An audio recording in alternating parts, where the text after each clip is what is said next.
Today on In the Mix, episode 13, I got my guy Keep It Thoro Comics. Stick around.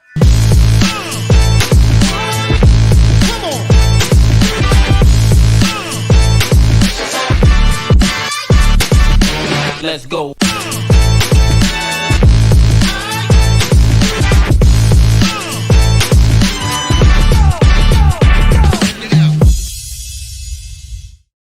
Woo! What's going on, everybody? It's your boy DJ Linx, back in the building, back in effect, and back in the mix. And today is one of those episodes where I feel honored. I feel blessed. My guest is an illustrious guest, and he needs the proper introduction. So I wrote down my notes because I was just like, yeah, I need to introduce him the right way. So first off, he's the host of the CBSI Indie Spotlight Show with Joker. Shout out Eats Meets West. The host of the Comic Chop Up on Thursday nights. The host of the Savage Comic Book Auction Sunday, which it came to an end, and he took his talents to the Whatnot app. He's a savage. He stays in the bozo free zone. He's always bozo free. My guy, Keep It Thoro Comics. What up, man? Yeah, that's right. Your boy is here. Finally made it on my boy's channel, man. Shout out to DJ Linx. My man is killing it, doing his thing. I had to give him his props earlier before we went live here. Dude.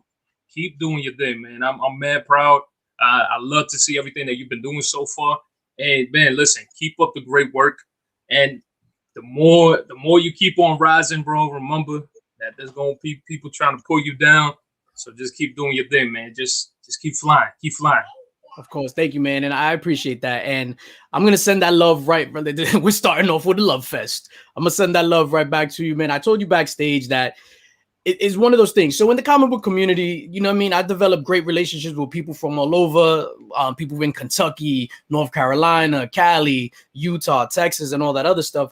But when I came across your channel, it was the first person that I felt was like me, like in a sense that you grew up where I grew up. I felt like I was at home when I came across your channel, and I was just like blown away by that. The sheer New Yorkness is just insane, like New York to the core, and I love that. I love that. So yeah, man. Definitely gotta keep it New York, man. That's what you want. You know, and I tell the same thing to everybody else out there. You know, be you. Yeah. You know, that's all it really is.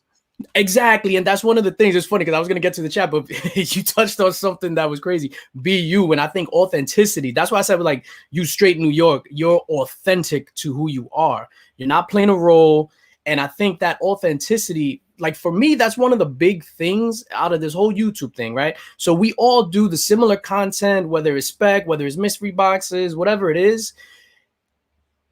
If you have an inkling of that bozo-ness, like people are gonna pick up on that right away. Like you have to be you, and you have to be authentic in order to really be successful. Definitely, man.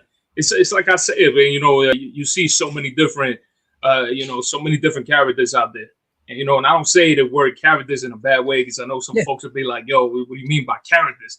Now, everybody has their own characteristics. Everybody does their own thing, and I say it time and time again. Let them be them. You don't have to be, you know, like I tell people, don't be a Comic Tom. Don't be, anybody else out there that you might see, and all of a sudden you're like, yo, I need to be like that. I need to be like, oh yeah, like, nah. You can be yourself, do your thing, man, and just come out here, just dump content out, do whatever, and just keep it legit. That's the one, and that's the biggest thing that it really comes down to. Yeah, definitely. And I think what happens is people. So there's a difference, right? You're going to get two different kinds of audience. You're going to get the audience that's going to come for your content, and you're going to get the audience that are going to come for you. And those people, whether you open up a mystery box, whether you're showing book bags, look, I just bought a new book bag, whatever it is, they're going to come for you if you're authentic, as opposed to just coming for the type of content that you spin out. Hell yeah, man.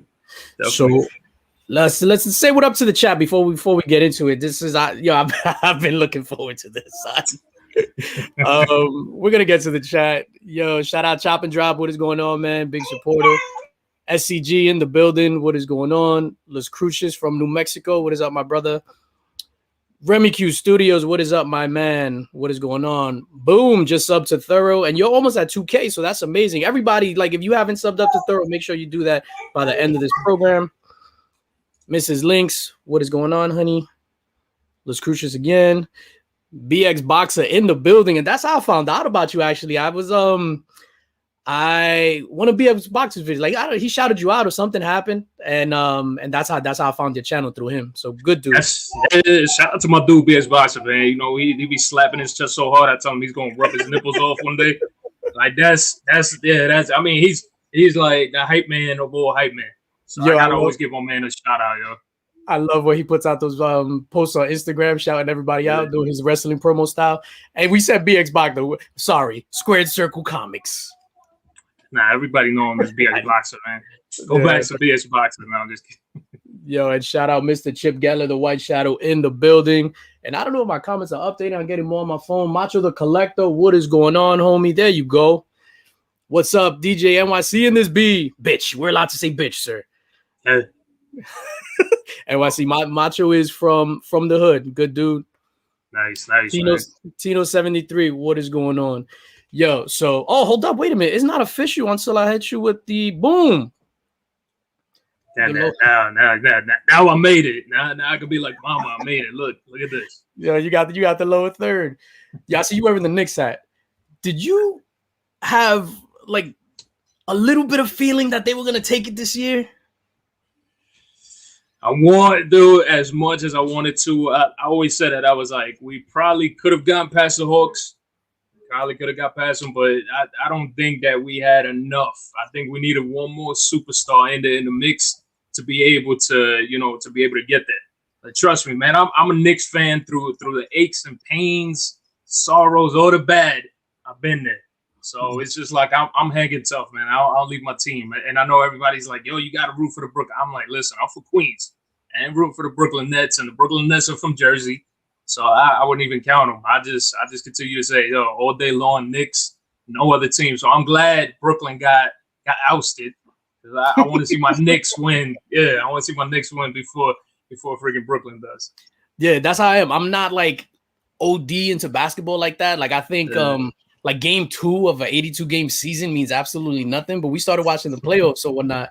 And I was rooting for the Knicks, and then the Knicks got ousted. So then I was just like, yo, this Brooklyn team is okay.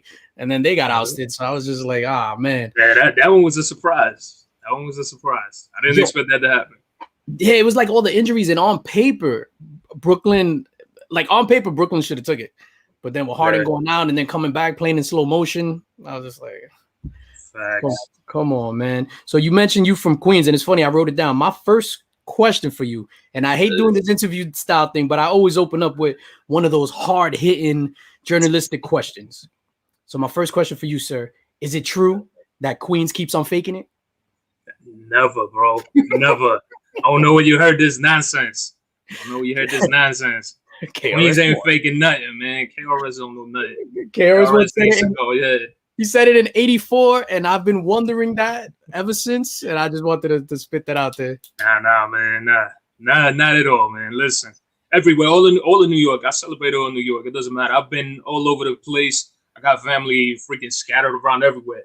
BX, Brooklyn, freaking out there, Manhattan, Uptown, everywhere. It's just like they're all over the place. But for me, Queens, man, that's just my home. That's where I laid my head every freaking night. That's why I heard the sirens every night. I heard everything out there. So shout out to all the Astoria Warriors. You know who you are out there. That's right, man. All day long. And of course, I gotta shout out Bushwick, because that's for the honey. You know, she's from Bushwick. She's from Bushwick, Brooklyn. So shout out to Bushwick. Get out of here. I'm in Bushwick right now. Look at that. No doubt, man. For all I know, I probably bumped into you and didn't even know. Didn't even know. That's how it is. Small world. Yo, that's crazy. Yeah, I lived in Bushwick. I grew up in Bed-Stuy. And I moved my whole life in Bed-Stuy, not too far from the Marcy houses.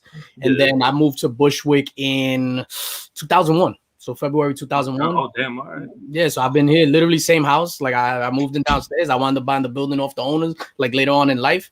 And literally been at the same address in Bushwick. And it's crazy how it went from super hood when we first moved in to now it's like gentrified and all that other stuff. That's what I said, man. I said I remember I was in Bushwick. Last time I was in Bushwick. And this is the crazy part. Like I never met my wife in a single day of my life. And next thing I know, I'm at freaking aunt's house. And right there in that same vicinity is where one of my boys got stabbed. Jesus. Literally right there, dude. It's just like, yeah, it's just kind of like, it was like, what the hell? It was, it's like that portion of the Matrix when they're saying, nah, I'm having deja vu. That's exactly. And I told wifey too. I was like, I remember running through it. Like that shit was yesterday. Yo, yeah. So yeah, it's completely different. It is. I mean, from what Bushwick used to be. Yeah. That you wouldn't see half of the folks that are walking through there walking at all. That's a fact. But yeah, now I mean, it's a good thing though too. Like you want to bring money to these areas. You want to do a lot of different things. I know a lot of people be like, oh, it's gentrification, it's happening this, but you gotta improve, man. And it's not even just asking others to come in there and improve. We gotta improve amongst ourselves, man. We gotta do better as people. And that's one of the things that I always tell people 24/7, because I have some of my boys hit me up and they'll tell me, yo, bro, like, yo, you changed. I'm like, nah, man, I ain't changed. I progressed. I'm trying to do better with my life. Because who knows what the hell I would have been if I would have continued freaking, hanging out with my boys that I used to hang out with and doing the stuff that they're doing. Who the hell knows? That's crazy, right? That's crazy, right? Whenever you start progressing or doing better in life or making some money legally through your job or something like that, that always comes with like, yo, you changed. I deal with that shit all the time. Even doing this YouTube stuff, yo, since you started YouTube, you changed. Oh, dude, you hear it. You hear it all the time, and it's freaking sad because my mentality always has been is to like, yo, just to like motivate everybody and just try to push everybody. Just pretty much come down to the point where it's like, yo, bro, like that's why I say to you, man, yo, I'm proud of you, bro. Like, you're doing your thing. You know what I'm saying? Keep doing it. Keep flexing. Keep doing everything you can to, to progress, because that's what people don't see. People don't see the progression or the growth. They'd rather just continue to try to pull you back and be like, hey, I'm not in that position, so I want you to be where I'm at too. It's like, it's like they always say, they continue to say, misery loves company. I forever have heard that. And it's a lot of truth behind that. A lot of truth. Yeah, it's funny just to take it back to what you said, like being in Bushwick and probably passing by your wife and not even knowing. My wife, we went to the same elementary school. I was 2 grades above her, but I never bumped into her. Yeah, nobody say anything. I robbed her cousin. Yo, Dan, this was a long time ago. Not robbed him, like I stole his coat from the park. Like I took his leather jacket. I remember seeing them, and I remember seeing her like this. Like it's funny, like talking about it, because when I met him, I was just like, yo, he looks wild familiar. So then I remember her brother, her other cousin came with dogs looking for me, and then years later, like obviously we got together. Then I met her cousin. I was like, oh shit, I remember you. Thanks for the leather jacket. Oh man. That's wild, but that's how it is though. Sometimes I mean, but those are the things, you know what I'm saying? Like that's part of growth, like for yourself. You know what I mean? Like you look at everything and you grow from it. There's others, man, that I continue to see, even every time when I'm going back to to visit my parents and things like that. It's like now it's like night and day, man. Some of these dudes, man, they look rough. Yeah, mind you, I'm 38, and half of the folks are like, bro, they're like, you don't even look your age, and I'm like, all right. Take that as a compliment, because I do see some folks that I used to go to school with, and they just looking rough. And that's what it is, bro. It's crazy seeing people like that life just took a crazy toll on them for whatever they're going through in life. Everybody has their problems and all that stuff, but it's just like I'm 41. And then I see these people and I was just like, yo, how are we the same age? You know what I mean? I mean, I got a little gray there here and there, and I was supposed to get a cut today, so the grays don't show. But yo, people be looking crazy rough. So you grew up in Astoria your whole life? Hell yeah, man. Yeah, man. Through all the bad, the good, there was change up there too. It wasn't what it is now. Like now it's just, dude, oh my God. Like you just go to 30th Avenue right there, and you just go from freaking flying all the way from 28th Street all the way to Steinway and all that stuff. You see everything. That whole thing is like Little Manhattan. You got people from Manhattan crossing over into Queens there in that area just to go to all the restaurants, because they got everything all across the board that I didn't even see that that's all up there and exists now. It's wild. It's wild how much of a change. But every time I go back, man, it's just like I feel good. I feel good, and I'm like, you know what? Like this is why they say it's home. You know what I'm saying? Yeah. Like so. No, of course. And you used to shop on Steinway? Yeah, dude. I didn't listen. I got arrested. I got arrested. So these were the worst freaking things back in the days. So I remember I went to go leave food. My grandmother, and you know your grandmas, they all had that damn plastic freaking couch covers. And them things, you be getting stuck to it. So I went to go leave. I went to go leave dinner. My mom, she cooked for my grandmother and everything for my grandfather. So I went to go leave food, and next thing I know, I get back in the car. I'm going through Steinway, and these dudes, man, I swear to God, NYPD, man. All I'm gonna say is, I gotta do better. I gotta do better. Them dudes was like, they're talking about. They gave me a ticket for saying I was playing music way too loud, and then they were like, we're looking for a Puerto Rican kid, the same thing, wearing the same stuff, and I'm like, what the hell? I was like, out of nowhere, I had this freaking bomber jacket, this navy blue bomber jacket, blue jeans, you know the New York wear, some Timberlands. And my man was like, we had a call that said that you just robbed someone. I was like, what? I was like, I just came. Freaking little did I know, my wallet fell out of my parents. They drug me out the window. They freaking, they blocked off both sides of the street. They said I wasn't freaking stopping for them. I was like, how am I going to stop for you if you don't even turn your lights on? And then how do you give me a ticket for playing loud music when the damn radio wasn't even working in my parents' car? Wow. That's, dude, I'm telling you, man, I think everybody has just gone through some shit like that, and it's unfortunate. But I was just like, it was a wild ass experience. So trust me, I don't forget Steinway. Everything that changed. The movie theaters used to be United Artists. Now that's a Dwayne Reed. Yeah, everything changed. Everything changed. No, I asked about the Steinway and if you shop there. So my man is the manager of Sports Lane. I don't know if you remember Sports Lane. Oh yeah. I know it's still there. Yeah, my little brother used to work there. So he used to work. Oh damn! All right. Yeah, he got fired for stealing sneakers. So shout out to my brother for stealing sneakers, putting them in the dumpster. I used to go there. I used to go there religiously, man. But now, ever since I gone back, it's just kind of it's all right. Yeah. I really don't got too much good stuff anymore. Yeah. It's like I don't know, like those stores.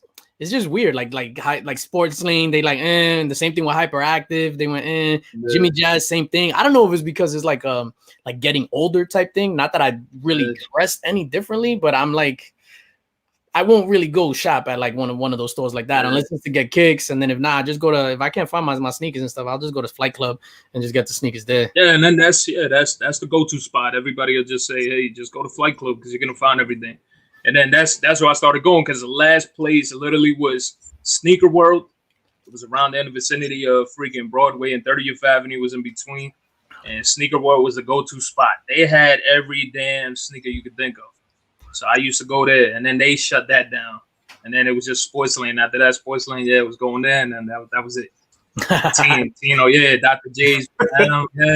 I used to hate that shit when my mom would take us first day of school shopping and take us to VIMs. I was like, no. That was the worst spot on earth, man. To get some Bugle Boy jeans and some white Nikes, not even white Uptowns, just some regular plain ass white Nikes. The dad sneakers. I know, man. Trust me. Yo, I hated VIMs. No, it's funny you mentioned like that, getting hemmed up by the cops on Steinway.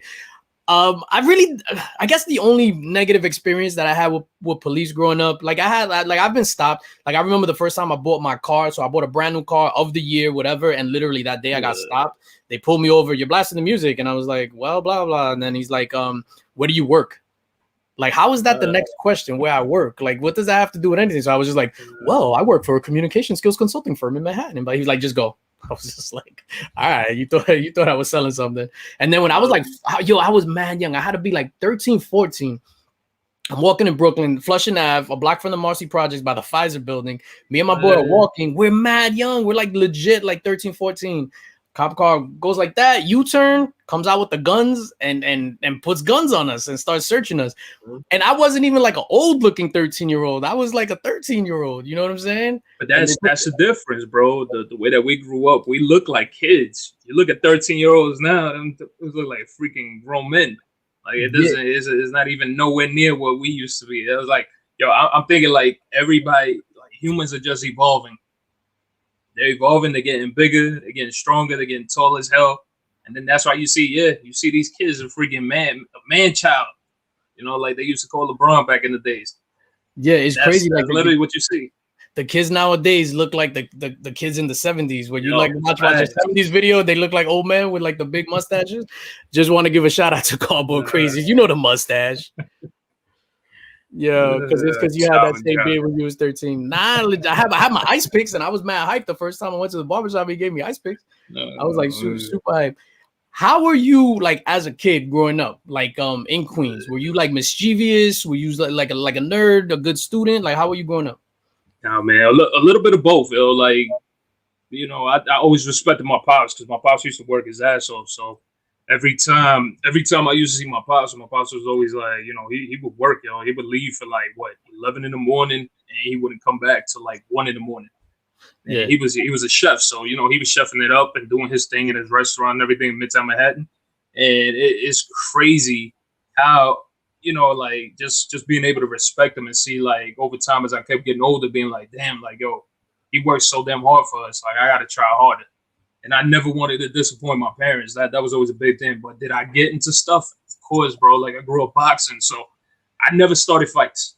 My mentality was always like my dad said, you end them, and that's it. So I got into a lot of fights. My mother was in the damn offices at school, principal's office religiously. At my mom, I went back. My youngest sister, she's 23? Oh, wow. 23. She went to the same school. Yeah, she went to the same school that I went to. My mom was like, yo, they should have a freaking plaque with your name on it because I went to go see my little sister graduate from the freaking elementary school. So she's like, they should have put a plaque with your name on it as to how many times I've come to this school and sat here with the principal. I used to get into a lot of fights, bro. A lot of fights. That's crazy. Just real quick, shout out to Taylor Winder. Taylor Winder breaking the news. Bismarcky passed away. Yeah, man. Bismarcky. I didn't know that. Yeah, I saw that not too long ago before jumping on here. Yeah, that's crazy, man. Another legend, yo. Like these dudes, man, super young. Yeah, because he had to be like maybe 53. I think maybe at the most, right? Like 53, 54. Yeah, that's the age. My mom passed at 54. Sorry to hear that, brother. But yeah, you know what I'm saying? Like that's still young, man. That's crazy young. So yeah, it's super young. And then when you think about it, like 54, like I'm only 13 years from that. You know what I'm saying? So it's like scary. And that's one of the things with like getting old. So not that I'm old by any stretch, but it's just like any little thing is scary. So it's just like the other day I had a pain in my chest. And I was just like, yo, I'm dying. It's the big one, Elizabeth. Like, I don't know if you want 7%. But yo, like I'm telling my wife, I was like, yo, I think this is it. And yo, any little thing is just like insane. But that's it. But yo, you know what's crazy? Like you're talking about that right now. Like one of the biggest things that I just recently watched was I don't know if you know the actor Chaz Palminteri, who was in the Bronx Tale. Yeah, so I actually met him because you know when they shot the Bronx Tale, they actually shot it right there in the church and everything in the story in Queens. They didn't shoot half of that movie except when they went to City Island and he was driving the bus. That was the only part they shot in the Bronx. Other than that, everything was all there right there in Queens. So that church you see and everything, that's St. Joe's. That's a church that my parents, my family, they all went to. And I was just like, I remember meeting him in Kifu. And they had just walked in there to get some stuff to drink and things like that. And they were just, you know, talking to people in the neighborhood. And I went to school there, so in that area. So I was like, all right, cool. So today I was listening to him talking about death and things like that. So it's like you're talking about how like it's scary, and it's like, yeah. But at some point, it's like the reason we're scared of death is not because, you know, you don't know what's going to happen. It's the thought of missing out on things that are yet to come. That's more what I think a lot of people, and that's what I've caught myself because I've seen a lot of death. Yeah. I've seen a lot of death throughout my life, and it's just kind of like, yeah, it's scary. But once you start to come to terms with it, I think the scariest part is you missing out on everything that could potentially be happening from the point on that you leave. That's the thing that people I think are scared of more than anything. So that's something that I was listening to Chaz Palminteri talking about on one of his podcasts. And I was like, yo, you just literally, that man just put this shit in perspective for me. And now it's kind of like, because I had my neighbor, you know, and man, his son, rest in peace, yo, 22 years old, just passed away in a motorcycle accident. Wow. So it's crazy. So it goes to show you, like, that's why I always tell people I try to stay as positive as hell, man. Like I got all my aches and pains. I got, you know what I mean? Like I broke my hand, tore my damn ligaments in my arm. You know, I have never ending pain. So all I say is, man, listen, good, dear God, thank you for letting me wake up another day. Letting me be, you know, to have that ability to open up my eyes, see my wife, see my 2 daughters. And that's the thing. And then it also motivates me to try to stay healthy, try to work out, try to do all these different things. You know, that's something that's also our task, because it's also a responsibility to take care of ourselves, so that way we're not getting ourselves and being like, yo, I'm getting the chest pain, like I'm about to I'm leaving. It's like, nah. You know, like you just have to put yourself in that mentality, that survival mode. And that's something that I've had, you know, I've had my experiences with. And it's just kind of like, you know, I got jumped by like 12 dudes one time by myself. Wow. I fought until you know, I'm a one-man army at that point. 12 guys, they're gonna take my ass down. I saw with sneakers of every brand. And it was like clack, clack, you know, on there like blocking. That's it. You got tonics? Like exactly. It'll be like, yo, who's the bozo with the British Knights? Like that's what I was thinking about at the moment. But those are the things, yo. You know what I'm saying? Like you know what I mean? Like you just got to look at it from that perspective, man. Just stay positive, because we all go through shit in life, yo. Yeah. We all go through shit in life. We all got stories to tell. We all got a whole bunch of stuff, and that's my mentality. That's why I always share positivity with everybody. And don't get me wrong, man. I'm human. Yeah. There's times it's like I hit my lows where I'm just kind of like I'm done with comic books. Like, yo, I can't do this shit. This is overwhelming. Or things like that. Yeah, it happens, man. It happens. So, you know, that's all I always share with folks is like, yo, keep your head up no matter what, man, because you just can't allow life. It wouldn't be called life if you didn't go through the trials and tribulations in life itself. You feel me? Like that's the thing that people need to realize. And once you realize that, man, listen, I'm battling PTSD. I'm battling fucking anxiety. It's like all that stuff, you know, and it's just kind of like everybody's like, dude, like, how do you do it? How do you do it? And it's like, yo, you just have to try. You got to try. There has to be something in life that motivates you to keep moving, and never think about the past, never think about the future. Just think about now, because now is that moment. Now is that moment when it's just kind of like, you know what I'm saying? Like you need to be able to just do you, live life. When people tell you to live life, that's what they're talking about. Live freaking life, because you never know, yo, your number could come up. We all got a number. And your number could come up one day. And that's why I tell folks too, man. Tell your loved ones you love them. Give them a kiss. You know, forgive those that you think have done you wrong. I learned that the hard way. Like I've forgiven a lot of folks. And I've forgiven a lot of people for a lot of freaking wrongdoings. And my reason to it is because it actually lifted a gigantic weight off my back that I never understood. And it wasn't until recently, maybe like 3 years ago, I started understanding the reason behind forgiving people. And trust me, it's not easy. It's not easy. You can forgive. You don't have to forget. You just have to forgive. Forgive, and this giant weight will be lifted, because there's people throughout life are always going to do you wrong. Always going to do you wrong. Of course, I'm gonna pause you right there just because I want to say shout out these super chats, and then I want to get right back to that. Yeah, no doubt. Big shout out to Remy Q Studios with the $3.99 super chat. DJ, your drink is low, brother. Remy, you are right. Another. Hold on, let me see. Let's just see. I'm gonna put it right there. Let's see if it gets picked up. You sound like all my boys that be freaking drinking. All of a sudden they be like waiting, and the freaking ice is melting. And I'm like, yo, you might as well just get up yourself and get it. I know. Big shout out to Rod the Rican with the $10 super chat. Shout out, Rod. Thank you. Rod, if ladies and gentlemen, if you don't know, he has his comic book exclusive, The Edge from Second Sight Publishing. He has a few of them left, just a few. Hit him up, DM him to get that beautiful comic book. Dope. The trade dress and the Virgin. Big shout out to Macho DJ. My son needs a XX t-shirt, bro. Writing it down, sir. Nice. Got you. All right, so I forgot what we were saying. I know I said pause it or whatever. Forgiveness. No, that's a big thing, right? And somebody did me wrong for a long time in my life, right? And I was always just like, yo, fuck this dude, blah, blah, blah.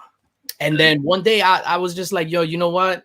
This has been bothering me. So they're wondering, like, yo, what's like Danny doesn't talk to me, Danny this and that, blah blah blah. So then I was just like, all right, dude was in the hospital. I go to the hospital, and then I was just like, yo, I'm gonna go to the hospital. I'm just gonna tell this person everything I feel, and then yo, forgive and forget.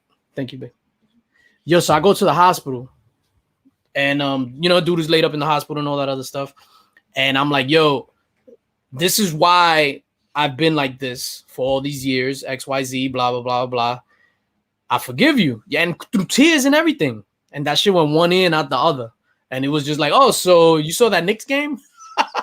But for me, I wasn't holding on to that grudge anymore. So I lifted that boulder off of my shoulder. So I was good from my perspective. And I was just like, I'm just going to keep it moving.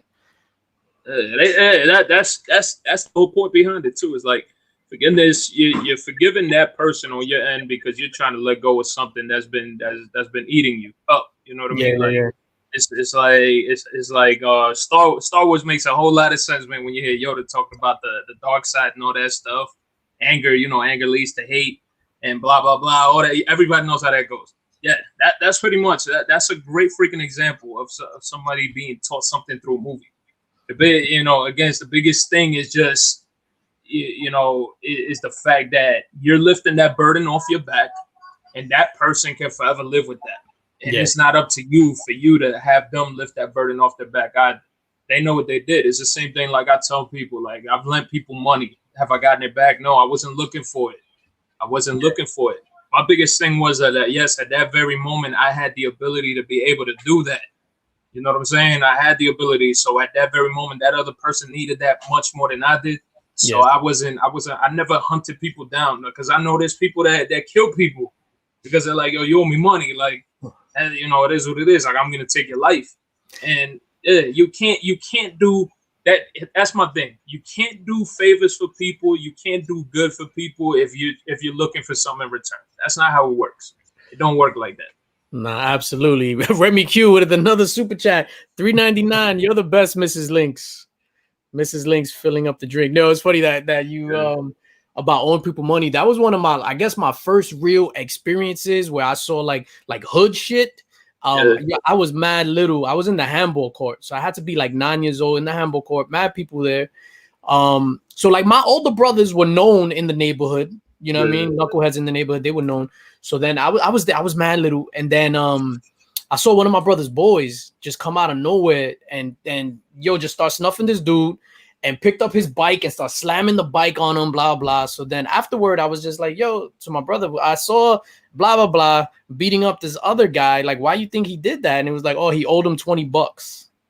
And I was like, $20? Like, yo, you beat him within an inch of his life, hit him with a bike in the head. For $20. All right, dude, let's shift gears a little bit and keep it comic books. Let's do it, man. Now, we had to have these talks in life. That's the thing about a lot of these channels. I tell folks this shit all the time. It happens with my channel too. Every time I have conversations, we go off from comics because let's face it, we got real life shit that happens. Yeah. And we got comic books. Comic books, they're there. We can always replace them. We can do life. You can't. That's just plain and simple. No, absolutely. And then with like in the mix, like if you go back to every time I had a guest on comic books, that's the least thing that we speak about. Like I prefer talking about like this real life shit and just having a conversation. Like if we were chilling like somewhere, we're gonna get to the comic books, but like I enjoy like these real life conversations. Like if we was chilling in a bar somewhere, not that I'm just gonna randomly go up to you and be like, hey sir, how's your day? Like I don't understand how people do that shit. Like I'm super introverted in real life. Like I don't understand how people would just go up to somebody and be like, hi, my name is Kevin or whatever. Like that shit is crazy. That's how it happens though. I don't know. That shit is weird to me. So even like to this day, like I go to my like my job functions. Well, before COVID and all that stuff, like we would have parties. Even at my job, we would have like these parties and stuff. And my wife hates it because she knows when somebody comes up to talk to us when we're together, I'm gonna just walk away and just leave her. So I remember we went anywhere we went to my daughter. This was what, 5 years ago, because my daughter's already in graduate school. So my daughter's orientation in school, right? So we go. She went to SUNY Newport. Yo, so we go up there for orientation. Thank you. And we went to. They had like for the parents, they took us to a winery. So my thing, I'm a super private introvert, like outside of this shit. Yo, and then some guy comes up to us to talk to us, and he's like, just, oh, hi, blah, where you guys from? I was just like, I gotta go to the bathroom. Boom, I did go to the bathroom. I come back, he's still there talking. I was just like, yo, I'm gonna go buy a bottle of wine. Dude, that happened like 8 times. I wound up leaving with 8 bottles of wine just because I didn't want to talk to the dude. But nah, but you know, I'm like that too, man. I'm an introvert, and there's times where it's just kind of like, but I started learning something. And the reason why I bring this up is because I've had conversations. There's a reason why you're having a conversation with people. All right, there definitely is always a reason. I always say that, like, you know, in the beginning, it was tough for me, you know, to believe in higher beings with all the stuff that I was going through, and it was just kind of like. But as time progressed, it was like I started looking, I started reaching out, and it's like how they say, you will never get help if you don't ask for it. Yeah, so you know what? I looked up to the sky and I asked the good Lord. I was like, yo, please guide me, help me. And that's when everything started getting in perspective. So my biggest thing always is like, you know, you have to see these things, because I actually spoke to somebody who was getting ready to commit suicide that same day, bro. Jesus and Christ. They didn't do it because I came across them and I talked to them and we had a good conversation, and it literally it became a conversation about life. And that person said, you helped save me, because you literally told me and you put life in a perspective that I never saw, and why you need to live. And I was just like, after that happened, bro, I stopped doing that. I stopped walking away from people. It was like, as much as sometimes there's times where I'm like, yo, started having an anxiety attack here, like for real, like I want to walk away. But now I understand why. And there's a lot of truth. Some people may not believe it, whether you believe in the good Lord above or whether you believe in another higher being, whatever, aliens, I don't care. You believe in something. All right. You can't go through life without believing in something, because that's what they always say. A good movie is the Book of Eli. All right. The Book of Eli is a good example. Why? Because that dude, what did he want? He wanted the Bible, because he knew he had something that he could have people follow him on just by sharing the word of God. He knew what power it had. If you believe in something, there's not going to be chaos. If you don't believe in something, there's going to be chaos. So that's why I always say, I was like, yo, every little thing that happens to you, every instance. I know, folks, man, I used to get pissed off like hell, man. Like I remember one day a freaking smoothie I made for myself, getting ready to go to work, just exploded. Took the damn lid off. That thing just went fly everywhere. Made me late like 2 hours. And people could say this all they want, man. Listen, that was intended to happen. That was intended to happen because I wasn't meant to be on the road. Why? Because it was a big ass car crash in the same direction that I go to work every day. Wow. And there was like freaking, like 12 car pileup, dude, and people passed. Jesus Christ. So you think about that. Once I started looking at things like that, and people, start looking at life differently, and you actually take the time to look at stuff. Yo, if you're late, you're gonna be late. If you're early, you're gonna be early. It is what it is. I know there's people that have different mindsets and like, yeah, if you're not, if you're 5 minutes early, you're still late. Or if blah blah blah. You know how that stuff. Yeah. For me, it doesn't, man. I have conversations with folks, and if it's meant to happen, it's meant to happen. If it's not, it is what it is. I'll be like, yo, peace out, man. It was a pleasure meeting you. And boom, I did, because it wasn't that moment. That person didn't need to hear from me. You know what I'm saying? But every other time when people are initiating conversation, it's because there's a reason behind it. There's a reason behind that junk. That's why there's a reason why I'm here with DJ Linx today. We're having these life talks. We're doing all these good things. We're gonna get into some we're gonna get into some comic book stuff. You're gonna get one of these. Somebody. That's what I'm talking about, man. I had to bring it back for this. I haven't used it for mad long. I had to bring it back for this. Louis, with the if you don't stand for something, you'll fall for anything. One of my favorite quotes from Malcolm X. That's what's up. Let's move it on to like on a lighter note, just comic books. Yeah, let's go, man. I don't have any comic books in my vicinity. We got the life talk. We could talk comic books, man, for days. When did you first get into comic? Like, what's your comic book like origin story? And shout out to all the other YouTubers that have the the show called Comic Book Origin Story, because there's a few of them. Like what was like your origin story? What got you into comics? Spawn number one, bro. Never knew what the hell comic books were until one of my boys, John, in friggin' elementary school, came to me, and I know I was super young. I was supposed to be reading that stuff, but I was like, "Yo, this is dope." And he kept always flashing it. You know, he would put the damn comic book inside. You know, the old school way that they used to do things. The comic book inside the textbook. And just be sitting there reading. So finally, I'm like, "Damn, like what is that?" And he's like, "I'm done with this. You want to read it?" Took it. Never gave it back to him. He's looking for you. Spawn number one. Wherever John is, man, my bad, bro. So I'm there reading, and that was from that point on, man. I just started falling in love with it. It's like I try to tell people, I didn't grow up under the circumstances where it's like my parents were rich, they had all the money in the world. You know, it's like whatever I could do, man, shovel snow, whatever, like things like that. That's how I used to get money for comic books, sports cards, basketball, football cards, all that good stuff, baseball cards. I used to do it all through that. And that's why, like, now it's like, as a grown man, back in the days, you wouldn't be like, "Yo, I collect toys," or "I be doing," man, you'd be like, "Yo, you're a freaking nerd. You're a herb." Like, that's like the number one thing people would come after you. Now I've heard herb in like forever. Yeah, exactly. But that's how it was. Yeah. So it's like now that I had the funds, I had the ability to do it. Yeah, you're gonna see all these collectibles. I know somebody asking me for Raphael. Listen, that don't go nowhere, man. That's my turtle. That's my guy right there. That's who I relate to, because that's exactly the same attitude that dude got. The same attitude I have, man. But yeah, that's how I got into it. And first it was actually I got off of collecting comics, and then I fell into toys big time. And toys was like, as you can see, man. And this ain't it. There's stuff in closets and boxes because I'm not even taking it out.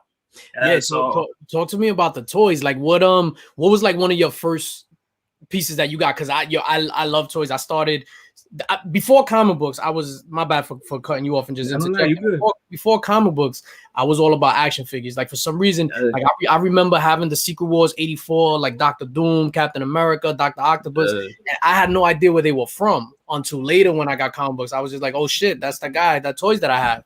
So figures, I have my toys. I will keep them in pristine condition. I will fight with them, and I will get mad at my neighbor Adam. Big shout out to Big Head Adam.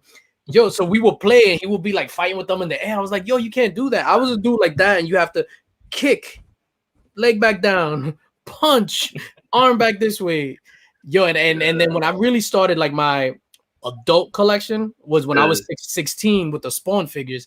I went to Toys R Us. I saw it was like Spawn, the line number 6, and I started from there, and I was collecting figures to 16. So what was like the figures that really put you onto game?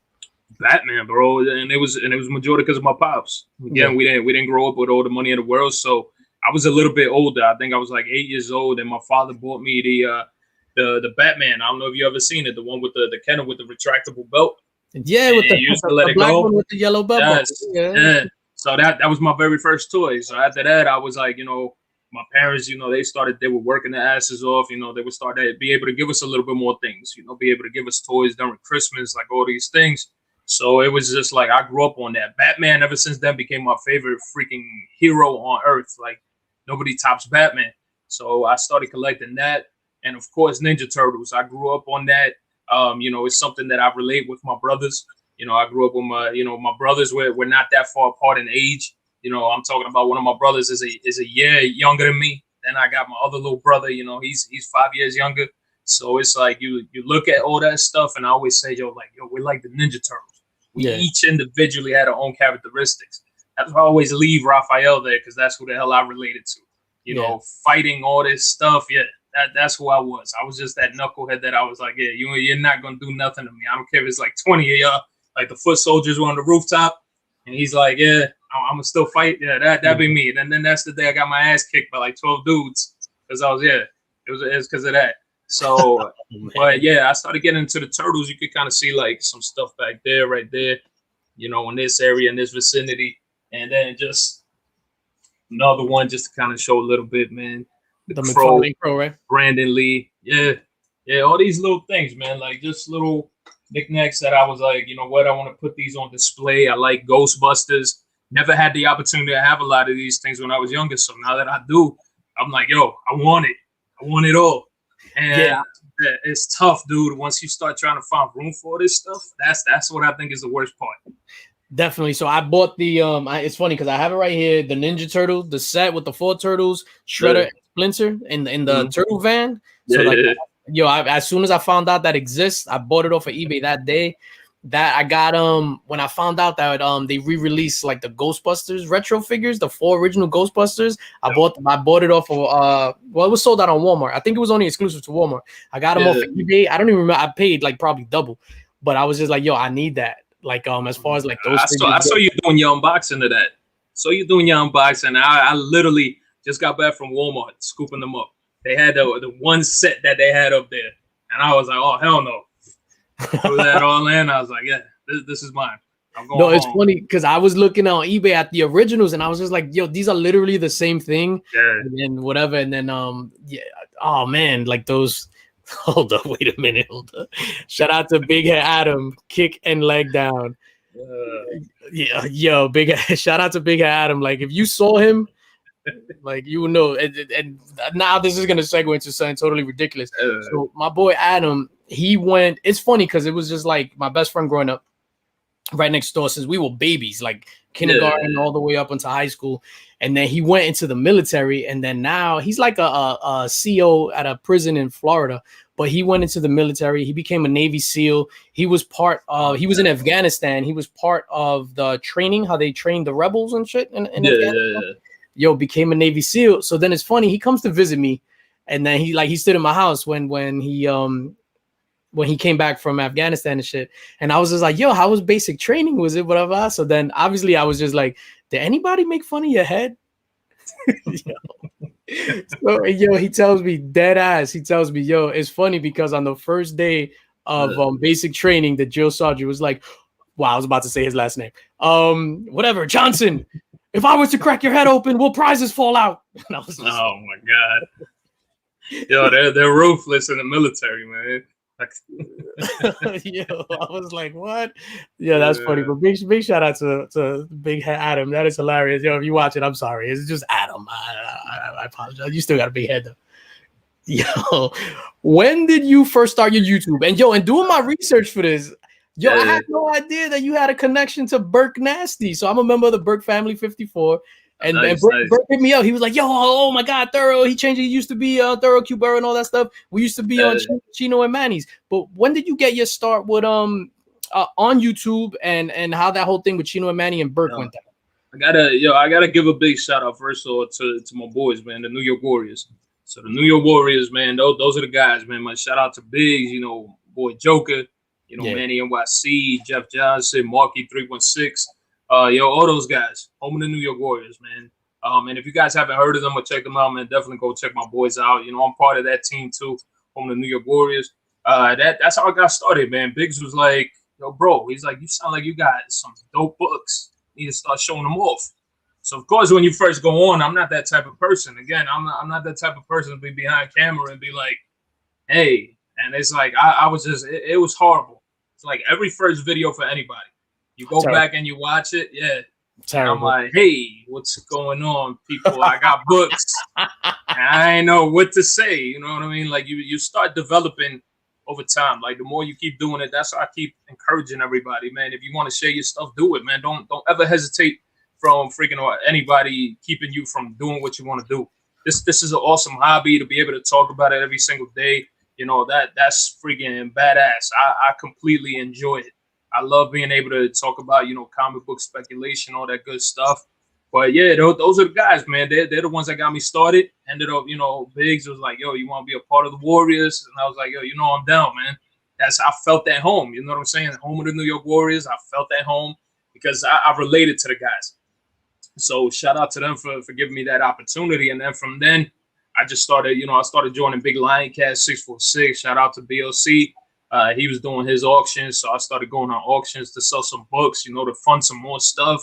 Yeah. And now it's like, you know, with my 2 kids, you'll forget it. It's like that money I just use. I'm like, all right, here, babe, here's money for the kids' clothes. Here's money for diapers. Here's for whatever. So that's where my comic books go. But but yeah, other than that, man, it was like I had a dope time. I started getting better. I started being able to sit here behind the camera and be able to talk to everybody. And like how long ago was that?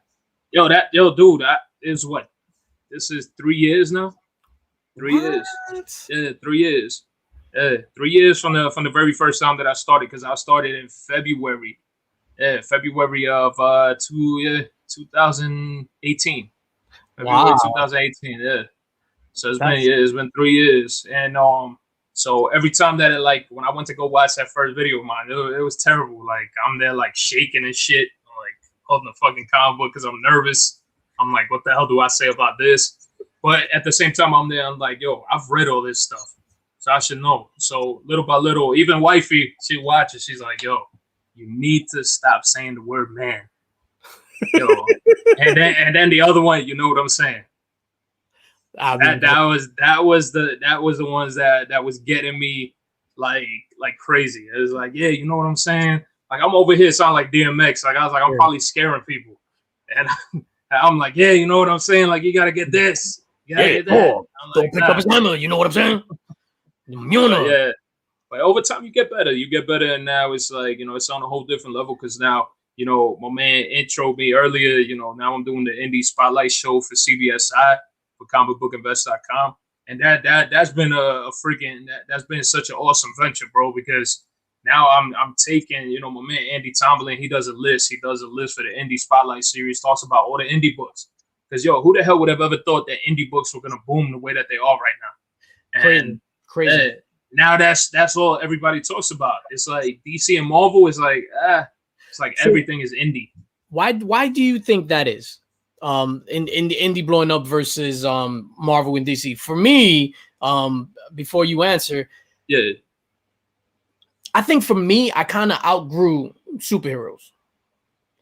You know what I'm saying? So like the superheroes that I like are like Hulk. Hulk isn't a superhero to me. Punisher isn't a superhero to me. So and that's why I relate to the indies. Like, why do you think indies are really blowing up like that? Nah, for me personally, I it's like you just said it. I think like the superhero genre, the stories, all that stuff is starting to run dry. When you start looking at indie books, they start to a lot of those writers, man, shout out to all the writers that are working on indie books because they're writing from personal experiences. Yeah. They're not only writing from personal experiences, they're writing from experiences that maybe a friend had a conversation with them about. And then they put it down on paper. They're like, yo, we could turn this into this, that, and third. Something has to be going up here, man. All those gears and everything got to be like full shuffle and have to be continuously winding for them to be like, you know what, like I could do this. Hey, man, I had a friend of mine told me this. And that's how a lot of these guys get their writing down. And to be honest with you, man, all these stories that have been coming out have been way, like superb, dude, like compared to like what DC and Marvel. DC has their couple of books that they do really well. Marvel has a couple that I check out, but there's not really a lot. I really don't have, any attachment to a lot of these books anymore as far as superheroes. I don't think I necessarily outgrew it. I just think that they're not going off the way of, this is why I give like James Tynion, who's currently writing for DC and introducing all these brand new characters to DC for Batman. And I give them props for that. There's a lot of people who's like, man, we don't need that. We just need the Penguin, the Joker, the Riddler, all that. And it's like, listen, they've done that way too damn much. Like you need some new, something refreshing. Exactly. Yeah. So that's why I think, like indies right now, it's all brand new. And not only that, when you get indie books coming out, you're talking about maybe like a 5-book series, 10 books, 12, something short. It's not like Spider-Man, you go in there, it's like you got to invest yourself in that. And boom, boom, boom. It's like the millionth book of Spider-Man. And now I'm like, shit. I know. That's why I stay away from like the Amazing Spider-Man run. Like I picked up whatever the Spider Shadow, which I think is superb. I think is only 4 books. It's been amazing because it's a contained story. So the Sinister War that just came out, I haven't read that issue yet, but I gotta check that out too, bro. I haven't read that. It's all about like those contained stories. That's what I like about the indie books, because you're gonna get like a 5-issue miniseries where you have where the ending is gonna come in because they only signed up for those 5 issues, similar to like the perfect example when I talk about majors versus indies is like the show Lost on Channel 7 back in the day, right? So that was it was supposed to be 4 issues, but they just kept throwing money at 4 issues, DK. Four seasons. Oh shit, DK made an appearance on the show. 4 seasons, and then it turned into like 1,000 seasons because they just kept throwing money at them. Whereas Breaking Bad, it was only 4 seasons, and they kept it 4 seasons. This is the beginning, middle, and end, and that's it. No matter how much money you throw at us, we're not going to make another season. And that's for me, that's a perfect analogy with majors versus the indies.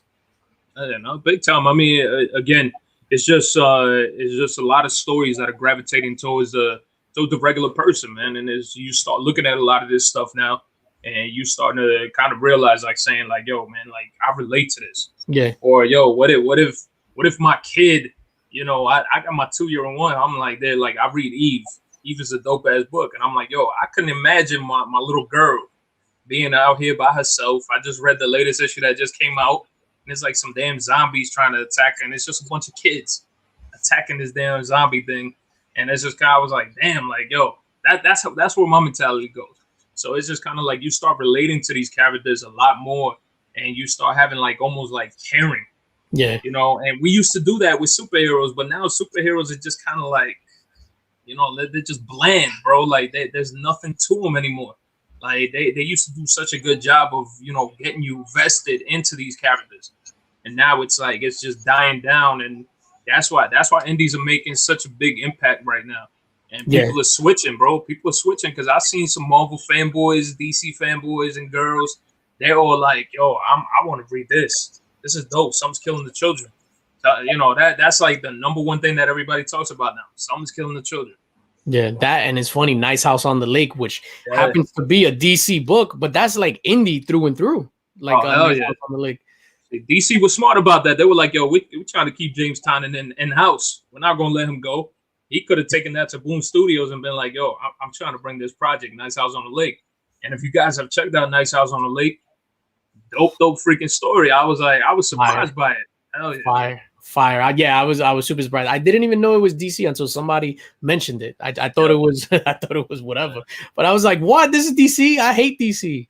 So I was just like, yo, I hate this book. Nah, I'm just he's like a closeted DC fan. He's like, yo, let me put this on the mattress and try to show this. Yo, like legit, I was just like so surprised. But it's just funny how I guess even those majors are embracing the indie craze, right? To give Tiny and whatever his name is, to give him a book like Nice House on the Lake. Whereas even with Batman, even though he's introducing all this stuff, the writing isn't as embraced or widely embraced like his writing on other books. On Something Is Killing the Children, Nice House on the Lake, and other things like that. Yeah, facts, man. Yeah, shout out to Mark from Legion of Comics in the building. What up, Remy? DJ on the download. Whoa, you meant a DC fan on the download. Whoa, because the DJ on the download means a completely different thing, fam. Jesus Christ. I was about to throw the yellow flag right now. Just be like, yo, flag on the play. Pause. Yo, let's we talked about comics. I just want to we're at an hour. Usually we cap this at an hour, but I want to talk about music with you. Obviously, hip hop fan. Of course. Who are your top favorite rappers? Like, exclude Biggie and Pac, because it's like everybody says Biggie. No, man, I don't have, man. For me, it's always been Rakim. Rakim has been just that MC that. Yeah, I'm sorry, but people will talk all day and they'll be like, yeah, let's put Biggie, Jay-Z, all that. Nah, listen, I'm a big Nas fan. Love Nas. But yeah, Rakim has always been up there. But I'm going to say it, man. The white boy, Eminem. Yo, yeah. I don't care what anybody has to say about that dude. He's a freaking beast. I don't give a damn. I'm surprised you said that. I'm not even gonna lie. I love Eminem. Eminem great at rhyming and rapping, the art of rapping. As far as like songs and stuff, I'm not gonna lie. I wouldn't blast Eminem in the whip. I don't know why. I'll put it low, but I'll be blasting. Yeah, you blasting down, driving down the I'm Slim Shady, the real Slim Shady, or what's that? Not like that, nah. But like a lot of his newest songs, like music to be murdered by and all that stuff. Yeah. Hell yeah, I'll be blasting that all day long. I But love yeah, Rap God. Rap God to yeah, me is like one of his whatever. But it's just funny how it's just like, yo, everybody knows you can rap. Like, stop trying to prove that you can rap. Like, you're clearly one of the best rappers ever. But it's like, I don't know. It's like, and then his albums are like hit and miss and all that stuff. Like, yeah. don't get me wrong, super phenomenal lyricists and all that other stuff. But it's just like dope album. So what is Slim Shady dope? Marshall Mathers fire, Eminem show super fire, and I think he peaked with the Eminem show, and that was only his third album. Yeah, when he did what was it? The hell Rehab, I think, or whatever the hell it was. Either Rehab or Recovery. Like I enjoyed. Yeah, Recovery. one of them. Yeah. I think it was one of them that I really wasn't too big of a fan. I can't remember which one it was. Rehab or Recovery. One of them. Then I was just like, what? This guy's talking about getting, I don't know, raped by his stepdad in the kitchen. I was just like, yo. Yeah, like he goes the extra mile. He goes the extra mile. But like, besides him, you know, like I love listening to J. Cole. Love freaking Kendrick Lamar. You know, he's killing it, man. He's doing some dope stuff. Being so many different, but like as far as like the mumble rapping, you know, like yeah, I can listen to some of that stuff and the beats, but nah, for me to call it just like music and things like that, I'm like, it is what it is. Big shout out to Roger from Three Men in the Basement. The invitation is always there, sir. We got to hook it up. We got to hook it up. Oh, and Drake sucks. Yeah, he's saying that because I always tell Roger, I'm like, yo, you're my second favorite Canadian to Drake. That's why I tell. I still listen to the Superman. The video for Superman. It was didn't that video like premiere on like Showtime or something? Yo, and he was a big comic book head too, man. If you guys have ever seen Eminem's collection of comics, yo, we all over here thinking we got like, yo, my man got freaking damn. He got the collection from another world.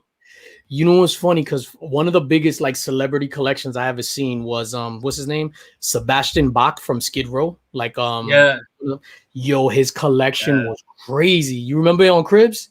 Yeah. I remember that they showed that one episode, man, and I was like, yo, this dude's collection, because there's a lot of people too. What's homeboy's name from the Black Eyed Peas? Well, I am Apple Diap. Fergie. I can't remember the Spanish dude. I forget his name, man. Why am I forgetting his name? Ladies and gentlemen, if you know that Spanish dude's name from the Black Eyed Peas, let us know. Put it in the chat. You might win something. Yeah, but he's a big collector. He's bought freaking some crazy books. I was watching. They had a video of him on YouTube, and somebody was freaking talking to him, and he was showing his collection. I was like, damn. I was like, all right, this dude was serious collecting. He'd be looking for some wild shit too. So I'm like, damn, all right. Yeah, it's funny how it's like that. That's cool now. In your real life, do you have people that you talk to about collecting, or is it just strictly on YouTube? Because I don't speak to anybody in my real life about collecting. Now I talk to people like, you know what's crazy, dude? The funny part is, like, back in the days, again, you were closeted where like you were collecting this stuff. Like, you wouldn't tell a soul, like, yo, like I have comic books, or I had this and that. People would laugh at you and you'd be like embarrassed. But now it's like, I don't give a damn. There's people now asking me, and they're like, yo, bro, all of a sudden, that's the thing that's wild. It's like, all of a sudden, now they see me, they're like, yo, you got a comic book channel, so you know about, hey, listen, I had these comic books, you know, I grew up, I never told anybody about them. Is these worth anything? So money talks. Money talks when it comes down to it. So, you know, when money's involved and people are like, yo, this is a collectible, all of a sudden it's like, boom, now everybody's like asking you a gazillion questions. But before that, forget it. Nobody could care. Some people would laugh at me and be like, you collect comic books? I was like, I ain't afraid to say it. And now people, you know, they come over to the crib and they're like, damn. They're like, yo, what the hell? They're like, yo, you got a crazy ass collection. That's what I tell people. I'm like, yeah, I love comic books.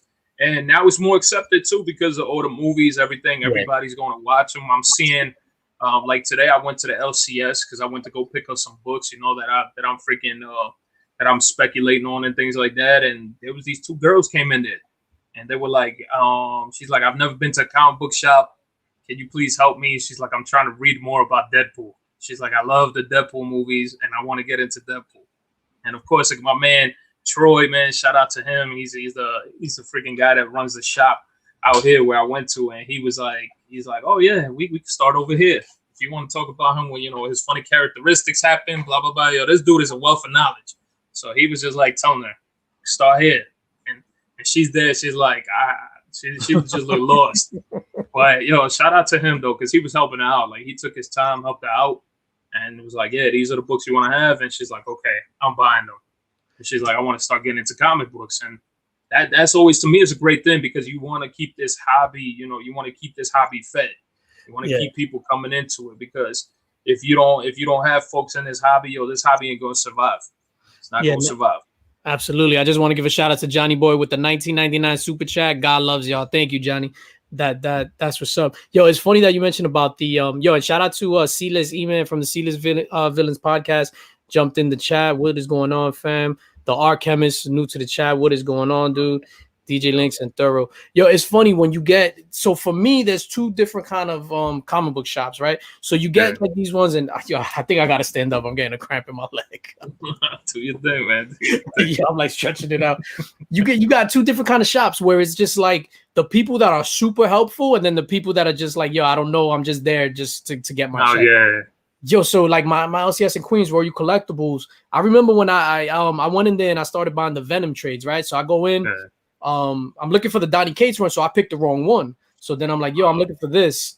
So then it was one of those things where it's like, no, that's the wrong one. Like, get this one.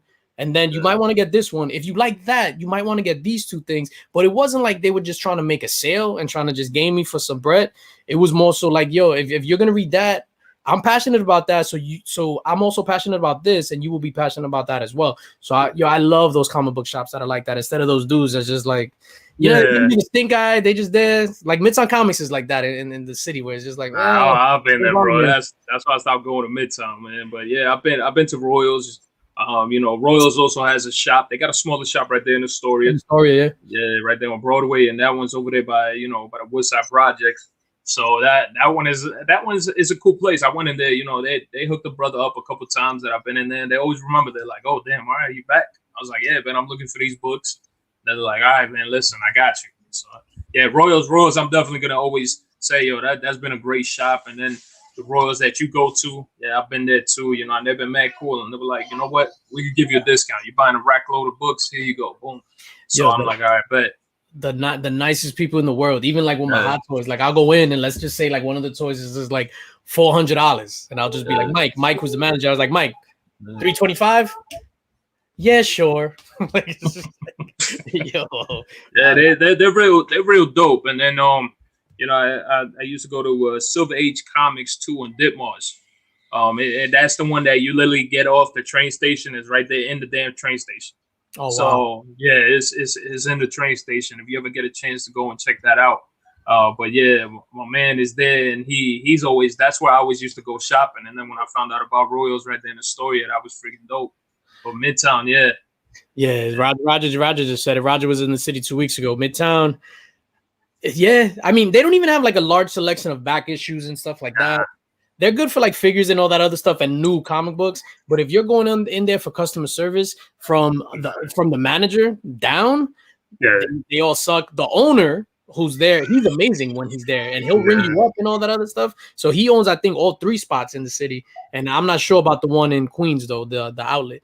But super nice guy. Yeah, that's all. Like if you're looking for back issues, you want to definitely go visit the outlet right there in Queens. That's the one that you want to go to, because that's the one that they usually have a ton of stuff out there. So. Yeah. I work right by Midtown, so I was there today. Matter of fact, so I'm there all the time. I go in. What was I looking for today? The Hamilton Funko Pops. Oh damn! Okay. You ever saw Hamilton? Yeah. I checked it out, man. Because I also watched what was that movie? In the Heights. In the Heights. Yeah, I just recently watched that movie. That movie was really good. Man. It hit home. It hit home. It was just kind of like, I was like, my man was growing up, and he had his somebody who stepped in his life, became like his grandmother, his natural grandmother. It was pretty dope. So I was like, damn, it was very touching. My wife was crying the whole damn time. I don't think I seen her watching the whole movie, and she just kept crying and crying. I'm there like, and then the other movie too that we saw was the new one with Kevin Hart. The Fatherhood. Fatherhood. Yo, that was a tough movie to watch.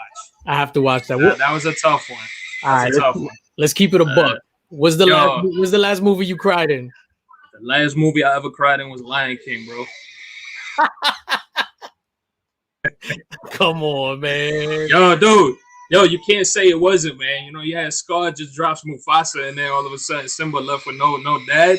I was like, yo, I was there thinking about my own father. I was like, shit. Like, yo, this is rough. You know what's funny? The first time I watched Lion King was like 2 weeks before the live action movie came out. I never saw it as a kid. Oh, for a damn, yeah. I saw that as a kid. That was probably the last and final movie. But now, like this movie with Kevin Hart, Fatherhood, it was a tough one, man. It was a tough movie. Like my wife, that woman didn't stop crying throughout the whole damn movie. I was just like, damn, it was crazy. Freaking Spidey found Tumblr say, "Old Yeller." Yo, so Hamilton on Broadway. I did too, sir. I was looking for the pops. So the pops came out the other day, but they're pretty hard to come by, the Hamilton pops. Yo, I look out for you out here, bro. I look out for you out here because I know they be getting pops here, and sometimes people don't even touch them. Like they be getting a whole rack load at FYE, and that's usually where I found some Funko Pops. But I got off the Funko Pop stuff because, man, that was taking up a lot of space. Yeah, a lot of space. Like I've just been buying. It's funny because I got a lot here. I've been buying just music pops, mostly hip hop, R&B, and then I got like a Selena pop, and then for some reason I got a collection of Game of Thrones pops that I picked up, and I just never did a video about it or anything like that. It's just too much stuff. But I'm trying to get the Like I love Hamilton. Me and Roger, we talked about this when I was on his show, The Cranky Canadian, Mondays at 7 p.m. And backstage, like we just like vibed on like Hamilton. Like I love Hamilton, son. Like if we saw it live on Broadway. So what happens is my wife went to see it with her job. So her job, she works for a bank, and Hamilton is the founder of her bank. So he was the founder of like the first bank in the United States. And they have like a whole Hamilton museum and shit. So then they give employees tickets. So she went, she was like, yo, you will love this. So then she was like, yo, oh my God, blah, blah, Hamilton. So then I was just like, all right, let's go. I'll take you to it because you wanted to see it again. So we went, and that shit blew me away. I did not think that it was going to be the level of hip hop that it was. Like, I thought it was going to be like cat, rat, hat, blah, blah. But I was like blown away. They did a dope ass job, man. I give them credits, man, because they were doing their thing on there. And I was one of those too that I was like hesitant, and I was like, I don't think I want to watch this. And next thing you know, you start watching. It's wild. Yeah, it's just mad long, but it's just like I don't know. I think seeing it, because it wasn't the same effect. I seen it in the house, especially that it wasn't a movie. It was just like legit a film play. But seeing it live, for me, that shit was incredible. I was just it becomes a bit different, yo. It's the same thing like when I remember going into Lincoln Center to go watch the Christmas Carol. Yeah. And ever since then, yo, I just forever. I'm a big Christmas guy. I love Christmas. So Christmas Carol is a must. Like I have to watch it. I watched the version that they did with Jim Carrey, the animated one, and I could watch it all day long. And I remember watching the play for the first time in my life, and everything that they did there at the Lincoln Center. I was like, yo, I loved it. And it's true. When you go to watch a live show for the first time ever in your life, it is completely different than watching it on TV. Yeah. It's a whole different experience. It's the same thing like I feel for concerts too. Like if you go see a concert, I think whatever music it is, let's say if you're not into whatever heavy metal, you go to a heavy metal show, you're gonna be vibing because it's just like something electric, and you're feeding off the energy of everybody else in the crowd, and you're just gonna have a good time. Like if you sitting there with like so for instance, I'm not into Spanish music, but I remember I took my dad to go see Mark Anthony and Carlos Vives. So we go, yo, and I was having a ball with the Carlos Vives, dude. Like, yo, I thought I was Colombian. Yeah, that's the thing too, and it's like I never was too heavy on Spanish music. Yeah, me either. Like growing up, but then it's like you just heard it every time. It's like in the mornings, I was like, my mother be cleaning the house. That's how the hell I woke up, and I'm there like, it's the weekend. Like, leave us the hell alone. Like that was my mentality. I'm like, I just want to sleep, and we don't sleep during the week because of school. Yeah, and it's like, you'd hear my mom with the music in the background, cleaning the house, doing all this stuff. And that's what it was. And it's like, wifey does it here. My daughters, they grow up on everything. These kids are growing up on house music. because that's another thing that I love listening to. I'm not gonna lie, it gets me pumped up. I like listening to house music, especially like when I'm working out. It just gives you that like boost. It's just kind of like, yo, like I know I need to get this last set in. Like let me get it. And you just hearing that beat just thumping. I'm like, all right, cool. I got it. What kind of house music? The old school house, or like the everything, bro. Everything. Oh, the old school stuff, the new stuff, the new school. Everything that I could possibly listen as far as house music, I love. And as long as that beat, you know what I mean, it just has you, it's just kind of like, yo, let me keep working out, let me keep doing my thing. I'm there for it. I gotta send you one of my mixtapes. all right, bet, man, definitely. I'd appreciate that. Nah, because I like one of the easiest things to mix, even though everything is hard, but like obviously I was a real DJ and stuff like that. I haven't done it since COVID, but house music, it's like I would love to mix because I like blending as opposed to just scratching and cutting. And house music, I love house music. I'm gonna send you a mixtape. Freaking Rogers over here, he said he loves Spanish music. Damn white French Canadian like Spanish music, and you don't.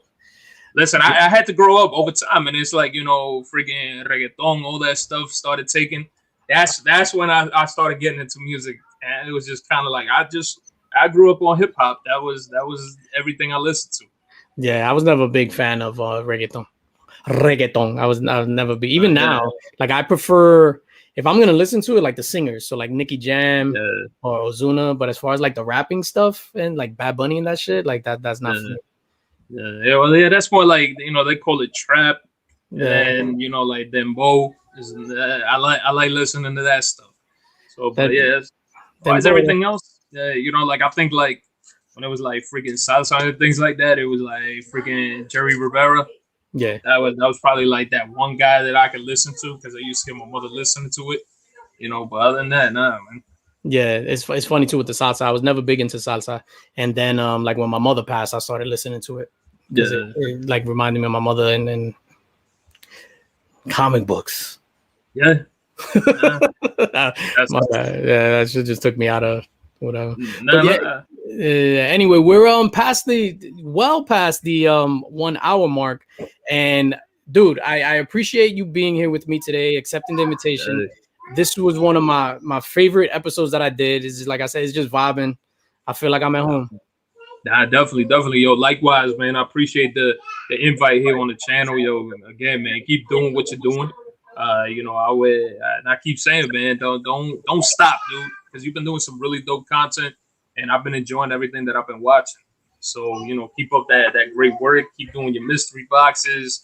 They're buying the wild ass mystery boxes. So I'm gonna be like, yo, today I bought a $500 mystery box. I'm like, damn. But It's funny. I've been, not that I'm trying to get away from it. I've been buying less because I've been buying more like key books that I've been wanting. Instead of doing the mystery boxes and stuff. So as we wrap up, do you have anything coming up on like your channel this week and stuff? You want to plug the BBFI? What's up, mama? Keanu did poops. Just talking about the puppy, the French bulldog. Wow. But he's inside his little kennel thing, man. We're still potty training him. But yeah, man, it's the same schedule. It's a little tough with the two girls, being as young as they are, 2 and 1. That's little Boo Boo Cakes. If nobody's ever met her before, she sometimes makes her little surprise, visits here and there. But yeah, check me out every Tuesday night, 10 p.m. Eastern, guys, for the Indie Spotlight Show, where we take my man Andy Tomlin's list from his Indie Spotlight series on comicbookinvest.com. We show you all the books, guys, that you want to be aware of that come out every Wednesday for New Comic Book Day. So definitely come and check us out because it does give you a nice little hint as to the books that you definitely want. There's a reason why they're on the list. And let me tell you, my man Andy has been killing it.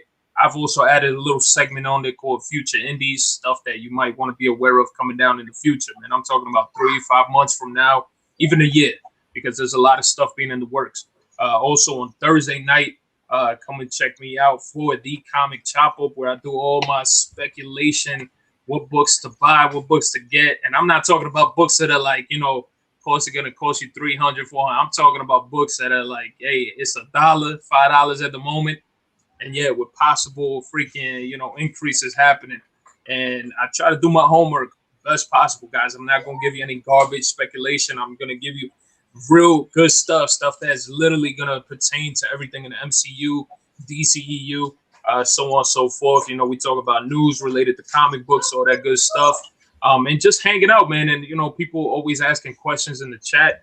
That's something that I love a lot. And people just trying to kind of, you know, pick my brain, because everybody's like, yo, bro, how the hell did you come to a conclusion on this? Or how do you start speculating, all that good stuff? And I share it, man. I share it because everybody, you could do it at home. You could do your thing and, you know, and try to get these books, because a lot of these books, I'm telling y'all, they go crazy from night and day. It's like the stock market. This is the new investment platform. Everything Collectibles is the brand new investment platform. And I keep telling this to folks. Why? Because I know folks in Wall Street who are asking for tips on what to buy when it comes to comic books and sports cards and all that good stuff, because they're trying to add to their portfolio, making money.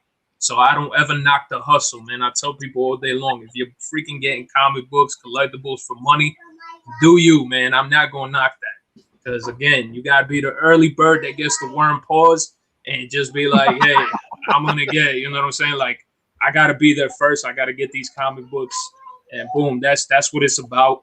And, you know, I no longer, my man Linx said it. I no longer do auctions on the channel anymore. So if you guys want to, man, give me a follow, yo. Give me a follow on Whatnot. Whatnot right now is that app that everybody has run to. People are selling on there left and right and selling some good stuff, and you just might get a steal. Got a nice little clock right there. You could be a sniper. All right. And at that point, I'm going to invite you to Call of Duty, so we can play some Call of Duty if you're a sniper like that. But other than that, man, my dude Linx, yo, stay blessed, my brother. Shout out to Mrs. Linx for refilling that cup, man, because I peeped it.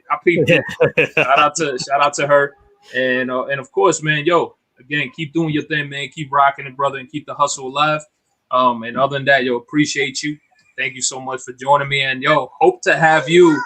I'm enjoying Keep It Thoro Comics one of these days for the comic chopper. Of course, you ever available, man. So I'm always available.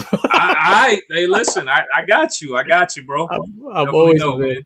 Nah, thank you. I appreciate you coming through, accepting the invitation. And before we get out of here, ladies and gentlemen, I just want to highlight two things. So coming up on July 30th, 10 p.m., Chris over at Cardboard Crazies is doing a 24-hour live stream marathon to raise money to donate cancer. So the event is called C3. It's going to be on his channel, Comics Curing Cancer. So that's Chris over at Cardboard Crazies. There's going to be a lot of auctions, a lot of people doing original art, auctioning that off. There's going to be games. There's going to be prizes. People are going to be on there. They're, try to do skits, testimonials. Like, cancer has affected all of us. The majority of people I know, me especially. And I just want to be there to support Chris. If you're not doing anything, 10 p.m., July 30th, all the way up until 10 p.m. on the 31st. Come on and support. I think he'll have a link where you can download money and all that other stuff. So that's gonna be great. Before that, though, on July 30th, in the mix, we're gonna be doing our epic rap battle 4, and I am going to leave you with like the little trailer of who's going to be on it. It's gonna be an epic show. Like, if you've seen these rap battles, especially like the last one, each rap battle has gone up as far as like caliber of rhymes. So I'm super excited for the next one. And I'll leave you with the trailer. And like always, spread love, because it's the Brooklyn way. Peace.